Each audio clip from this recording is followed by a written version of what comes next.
presque 15 ans, la pisciculture est restée à l'état d'abandon. Et nous recherchions une solution pour vraiment enlever cette fameuse verrue à l'entrée d'Héricourt, aux sources de la Durdan.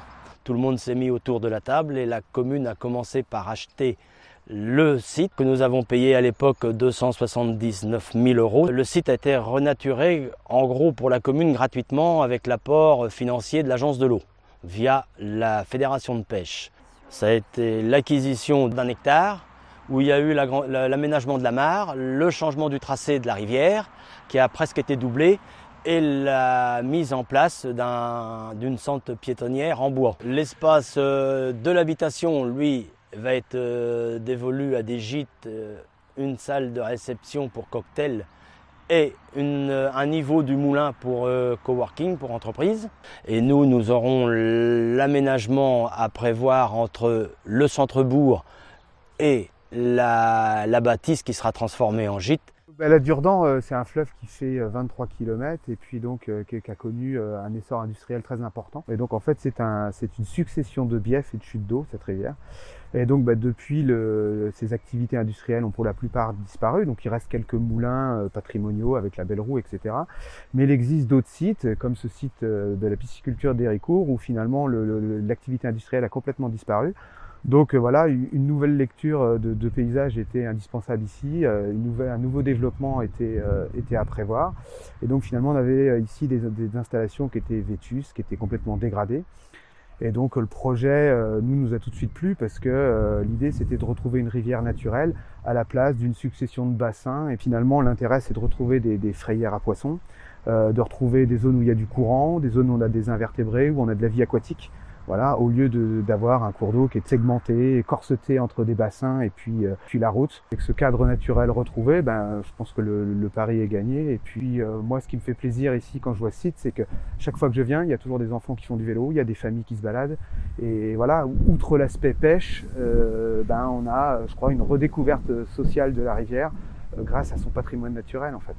Alors les pêcheurs n'ont pas eu du tout de difficulté à accepter ces projets parce que déjà ils ne pêchaient pas ici. C'était un lieu qui était complètement privé, inaccessible. Quand on leur a dit que le projet allait permettre de restaurer des zones de reproduction pour les poissons, zones de reproduction qui allaient permettre d'avoir des populations naturelles de poissons qui allaient se développer dans la rivière, forcément tout de suite ils ont trouvé ce projet favorable. La parcelle a été mise à disposition, revendue à la commune d'Héricourt qui nous a proposé de gérer la pêche sur ce secteur.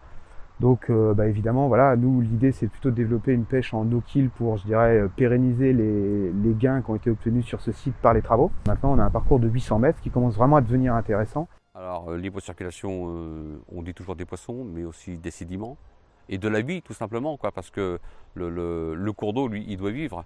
Et quand on a un édifice comme la pisciculture avec tous ces bassins, ces barrages qui arrêtent le cours d'eau et la vie du cours d'eau à un moment, à la montaison comme à la dévalaison, là, le cours d'eau, sa vie s'arrête. La fédération de pêche, elle vient en appui aux propriétaires qui veulent se mettre aux normes environnementales. C'était vraiment une opportunité de restaurer la libre circulation ici, tout en restaurant l'ensemble du site. Nous nous sommes occupés de faire les demandes de financement pour l'acquisition du site. Et après, la commune nous a délégué la maîtrise d'ouvrage pour réaliser les travaux de restauration. Donc quand on a engagé les travaux, la première chose qu'on a fait, c'est d'évacuer l'écloserie qui était en train de tomber vraiment sur la route départementale.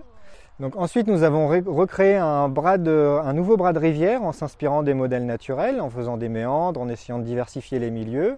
Et nous avons comblé la retenue d'eau qui était complètement envasée. Et à cette occasion, comme on est juste contre le bourg de la commune d'Héricourt, on a décidé de faire un parcours pédagogique. On a installé des pontons avec des panneaux explicatifs pour que ce soit accessible aux habitants de la commune, aux touristes, mais également aux scolaires, puisque la fédération fait des actions auprès des scolaires du lycée agricole d'Yvetot. L'agence de l'eau Seine-Normandie a financé ici l'acquisition du site dans un premier temps, a entièrement financé les travaux de restauration écologique. Ensuite, tout le parcours pédagogique a été financé d'une part par la commune d'Héricourt-en-Caux et par l'agence de l'eau. Et enfin, le parking d'accès au site a été pris en charge par la communauté de communes Plateau de Caux avec l'aide de l'État. Il faut aussi être conscient aujourd'hui que ce genre de travaux RCE, c'est indispensable pour la vie de nos cours d'eau. C'est un exemple parfait de ce qu'on peut faire en termes de réussite par rapport à la continuité écologique. Dans cette vallée, malheureusement, la continuité écologique est souvent décriée. Il y a souvent des gens qui essayent de faire peur sur cette notion de continuité écologique en disant qu'on va aggraver les inondations, en disant qu'on va détruire les rivières qu'on avait dans le temps. Mais en fait, c'est pas du tout l'objectif. L'objectif ici, c'est vraiment de retrouver des milieux naturels, des milieux dynamiques, des milieux vivants, des milieux résilients. Ici, les travaux à Héricourt-en-Caux permettent à toutes les espèces de circuler librement sur la rivière. Elles peuvent accéder à différents types de milieux dont elles ont besoin, reproduction, alimentation, etc. Mais également, on a pu désennoyer une partie de la rivière qui était envasée par la retenue d'eau du barrage. C'était juste à l'aval du bourg et bloquer les écoulements d'eau en crue. Maintenant, en crue, l'eau va plutôt inonder les prairies plutôt que les habitations. Donc ça a été intéressant de pouvoir faire quelque chose déjà avec la fédération et puis d'améliorer, comme on pourrait dire, les zones humides. On parlait toujours du lit majeur, lit mineur, mais le reste on n'allait pas plus loin. C'était vider la rivière autrefois pour mettre sur les bords, faire des merlons. Aujourd'hui, on a une vision beaucoup plus large de la vallée proprement dite avec la rivière et je trouve ça très important. Et pour moi, c'est vrai que je suis chauvin, mais c'est la plus belle vallée de la Seine-Maritime.